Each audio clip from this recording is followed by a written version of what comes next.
Hey everybody, this is Alex Merced from alexmerced.com. And this is my first podcast since no longer being vice chair of the Libertarian National Committee. So now I'm just Alex again. But I originally was going to record this long episode about, or I did record a long episode about my thoughts over the National Convention. But in hindsight, I think it's better to just leave it off at this.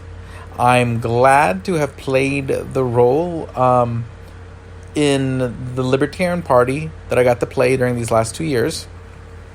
It was an honor to get to preside over what was the first hybrid in-person convention that the party's ever had. It was difficult. Everybody who was on that stage worked hard and was dealing with literally circumstances were changing minute to minute. So literally everyone, all things considered, did an awesome job in maintaining, because at the end of the day, like, it wasn't the situation that we all wanted. We would have liked to have things in place that would have made things smoother. But with the circumstances we had, we pulled off a miracle. Okay? In the context of what we had. Again, not the smoothest convention there ever was or ever will be. Would have liked to have gotten more done, but all in all, we got through what we needed to get through when there was every reason for us to not have gotten through it. So I'm very proud of the job that was done, the event that occurred, and I'm very happy at the unity and the camaraderie that we walked away from that event with. And with that, we close the door and move on with the future. First controversy coming out of the gate is a controversy about a tweet. And again, I mean, for those who don't understand politics, it's very rare that the candidate themselves are really doing most of these tweets. And oftentimes these tweets are they're not geared towards those who follow a lot of this political stuff very closely. They're geared towards the median voter, the voter that is trying to put food on their table, who is concerned about what they see at a very surface level around the world. Okay? And so basically what happens is that Joe Jorgensen tweets something that's in her stump speech that, it's not enough to be passively not racist, but one must be actively anti-racist. Okay, and then, this is in the context of dealing with things like qualified immunity, dealing with the drug war, in the sense that these are sort of government intrusions that end up having they do create, oftentimes racial disparities in the way that the outcomes are. But the response that a lot of people are having is that, well, the organization Black Lives Matter is run by people who are self-identified Marxists. So this is all one big Marxist infiltration. It's an endorsement of Marxism. And it's just if anything a Marxist touches is something that nothing can never be touched, it really limits you politically. And it just basically it becomes you cede all ground to be part of the conversation. Okay, because at the end of the day, to the extent that, and I think people grant Marxists a lot more power than they actually have. Like, yes, there is sort of a left wing and right wing in politics, and at their cores, there are these sort of core sort of radical groups, including Marxists, that operate within them. But to the extent that they actually have a significant amount of influence, and people are like, well, there's a lot of academics who are, Marxists who are well regarded. Yeah, but again, even then, most politicians probably wouldn't even know who they are, understand their writings. I think people overblow the influence of a lot of people. But to the extent that they do operate within politics, at the end of the day, like the Marxists, they're all about sort of redistributing political power and, re-engineering society in this sort of egalitarian way. And but the thing is that most people really don't care. Like when people bring up like economic inequality and whatnot, it gets a lot of play with like journalists and whatnot, but your average person doesn't care. Now, what people do care about are things that are more sort of tangible and visible. So they do care about things like race and sexism and things like these, because these are things that people like see. They know people who are different genders. They know people who are different races. They know people who are different religions.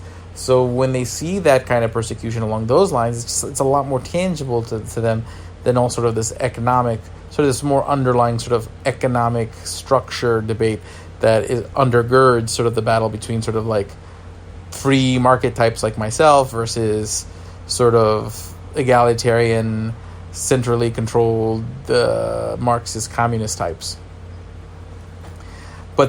But the smart thing they do is that they try to wrap their, sort of their core agenda, which is sort of that, again, that sort of economic that remolding of sort of economic institutions, and they wrap it around issues that people care about, okay? Namely sort of identity.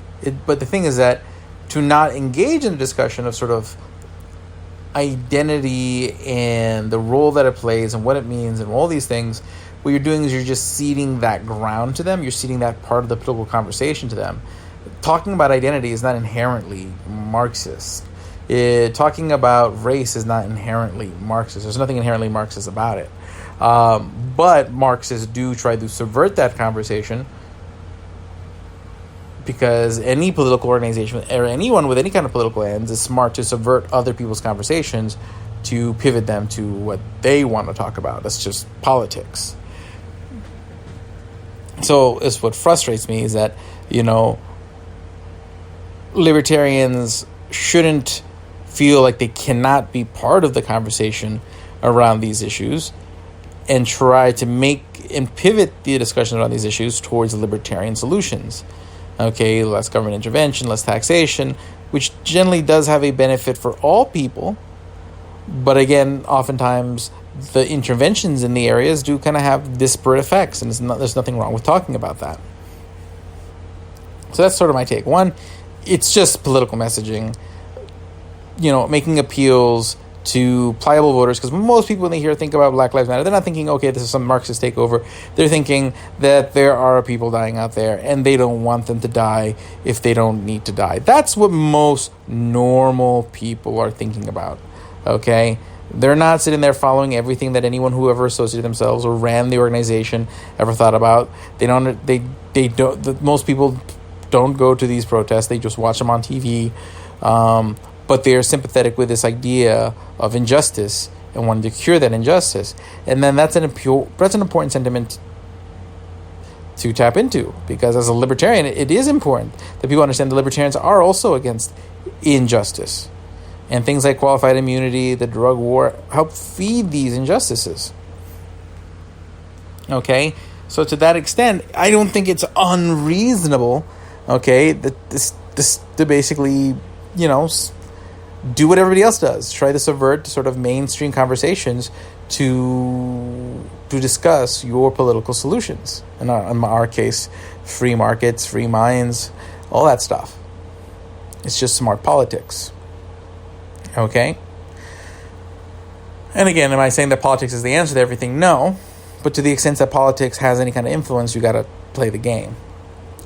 Okay, again, ideally there would be a world where politics is much less of a factor, but to the extent it is a factor in today's world. But again, also the whole discussion of identity, again, there is actually a genuine conversation to be had there, because as I've talked about in some of the previous episodes, where does identity come from? Okay, like the fact that some people identify as X, Y, or Z doesn't magically come from, anything that's inherently them. It's a social construct that gets thrust upon you. Okay, so for example, growing up, like my family never made a point of saying, hey, Alex, you're Latino, you're Hispanic, it's just, you're Alex.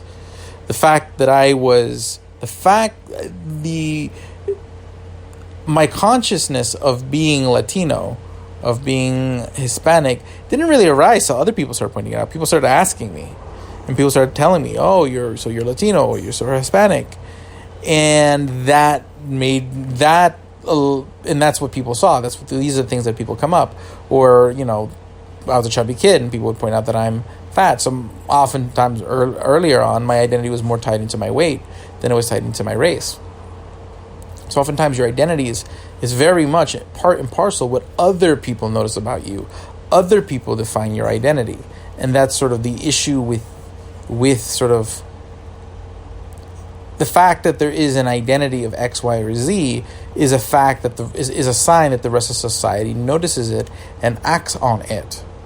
Okay, that's sort of the reason why there, isn't sort of like a white pride movement, because you don't look at Steve and think, oh, that's Steve, the white guy. You think that's Steve, and maybe Steve plays baseball, so you think it's Steve, the guy who plays baseball. So oftentimes, if you're not in sort of a obvious sort of group, your identity isn't wrapped up in your race, because that's not what people see. That's not how people identify you. But, for people who are gay, trans, chances are if people didn't constantly have to point out, oh, you're gay, oh, you're trans, their identity wouldn't be as tied up. It'd be part of them, it's who they are, but their identity would be more tied up in their passions. Again, oftentimes our identity and the way we see ourselves is part of what we see in ourselves, but it's also part of what the world sees in us. And that's kind of what's important. So if you want that individualist world, if you want that sort of, less a world of less identity politics, we have to have this conversation, because it's understanding how that happens. It's understanding that the context in which that happens allows us to choose how we behave with each other to make sure that the next generation isn't necessarily so wrapped up in all these different like arbitrary lines or arbitrary defining each other in a way that causes these kind of divisions in society. But the fact that these divisions currently exist, the fact that there are lines that we inherently think about each other on, whether we want to or not, okay, that we make certain assumptions based on them. Some assumptions more pernicious than others. Sometimes an assumption, maybe someone just gives you too much credit because of an assumption they made about you. In other situations, it could cost you your life. Okay, there are shades of gray here. And there's nothing unlibertarian about talking about that. There's no one suggesting that now does libertarianism inherently mean you must talk about these things? Not necessarily. And while Jo Jorgensen used the word must, she didn't say libertarians must be anti-racist, but she means that if you are against racism, okay, if you want that to change, you cannot just be wanting it to change. You have to make changes happen. That doesn't necessarily mean using government intervention or forcing anyone to do anything. But it's like just wanting to lose weight doesn't mean you lose weight. You actually have to take action to make that happen.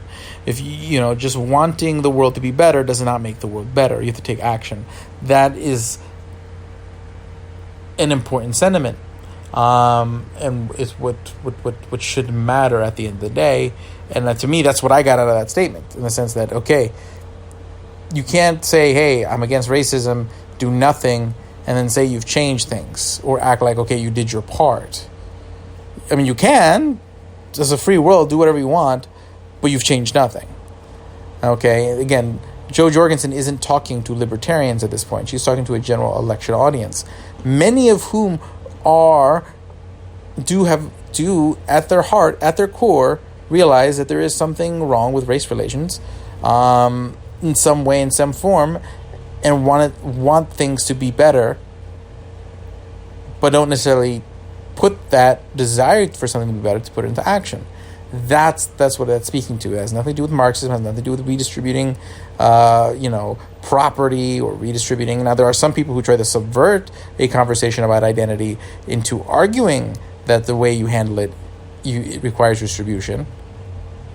But again, if we say that that's the only way to talk about race, we're ceding this whole conversation, to people who we're basically ceding an issue that people care about to people who want to frame it in a way that requires government intervention. And that seems to be a disservice to fighting for a world where we intervene in our lives, each other's lives less. So it's not about that there's some sort of positive obligation as a libertarian to get involved in this discussion or that discussion. But the fact that there is sort of this always constant, perpetual struggle between narratives and political messaging and whatnot, that if you choose not to participate in, that is fine. That is your prerogative. But if you cede ground in issues that many people hold close to their hearts and choose not to be part of those conversations, you cede